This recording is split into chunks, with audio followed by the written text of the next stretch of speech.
So, picture this, right?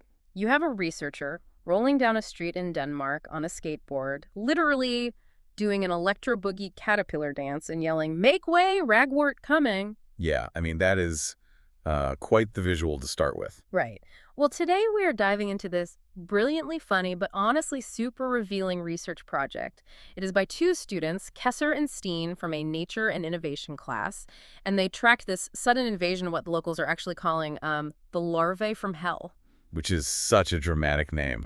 But they're dealing with this highly toxic plant called ragwort that is just creeping across the landscape, like spreading like a wildfire of lava. Exactly. Okay, let's unpack this, because to understand why a researcher is skateboarding like a bug, we have to look at how we build our cities. According to their research, road engineers approached planting avenue trees with this like IKEA flat pack mindset. Oh, that flat pack mentality, yeah. And there's this idea that you could just ship identical trees from Odin's and assemble an urban ecosystem anywhere. Right, with zero consequences. But by importing those uninspected trees, they accidentally introduced a foreign caterpillar.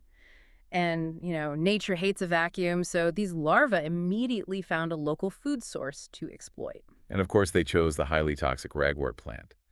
What's fascinating here is the biological warfare at play, specifically something called toxin sequestration. Wait, toxin sequestration, what does that actually mean for the bugs? Well, it means these larvae purposefully feast on the poisonous ragwort, but instead of dying, they actually store the toxins in their own tissues. Oh, wow, so they weaponize it. Exactly. By doing so, they make themselves taste completely foul to birds. The first few caterpillars that get eaten are essentially taking one for the team, teaching predators to avoid their cousins. That is incredible, just eating something terrible to save your species. But I am stuck on one detail here. The sources say ragwort is so incredibly toxic that horse owners panic, like fearing it will turn pastures into the moon. Yeah, it is highly toxic to horses and cows. Right, so if it destroys a horse's liver, how is it that local sheep can just graze right next to these plants totally unharmed? What is the biological loophole there? Well, it comes down to digestive mechanics. Sheep possess a specialized stomach chamber called a rumen, which acts like this biological fermentation vat. A fermentation vat inside the sheep. Yeah, pretty much. It breaks down and neutralizes the plant's specific toxins, the pyrrolizidine alkaloids, before they can fully hit the bloodstream. Because of this, sheep can handle up to 10 times the amount a horse can. Okay, so the sheep are just invincible then. Not entirely, no. I mean, it is not a total free pass. The neutralized poison still leaves a trace, and that eventually causes chronic liver damage over time. Ah, got it. So nature has these highly adapted, complex workarounds. But when you look at how humans react to this biological complexity, it is just a complete comedy of errors. Oh, absolutely. The human reaction is the best part of the study. Right.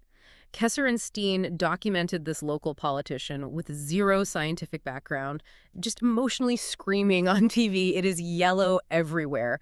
We panic over these sudden visual changes and completely miss the slow ecological shifts. Yeah, and the media totally capitalizes on that outrage. Yeah. They use the panic to distract from real issues, leveraging it to sell TV ads for relaxation pills and water purifiers. Which is so wild. And then you have these so-called TV experts driving 80 kilometers an hour down the highway, claiming they can accurately spot these specific plants out the window. I mean, good luck with that at highway speeds. It just highlights our inability to process complex environmental problems, which leads us straight to these misguided quick fixes. Oh, the quick fixes. Like the city's proposed solution to the larvae invasion. Because there were no natural predators, they decided to hang 50 birdhouses for a grove of only 40 trees. Which makes zero mathematical or ecological sense. Right, and they placed them right next to a concrete parking lot at Amateur Field. And city dwellers just dismissed the bugs as some Southern European issue you just have to get used to. It is that flat pack solution again. We see a bug problem, we buy a birdhouse.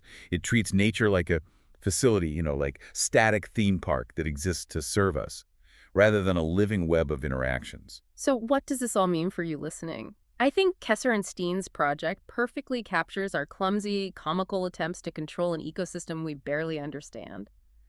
We bring in the flat pack trees, we panic at the bugs, and then we throw birdhouses at a parking lot. Yeah, if we connect this to the bigger picture, it reminds us that nature constantly outsmarts our superficial quick fix interventions.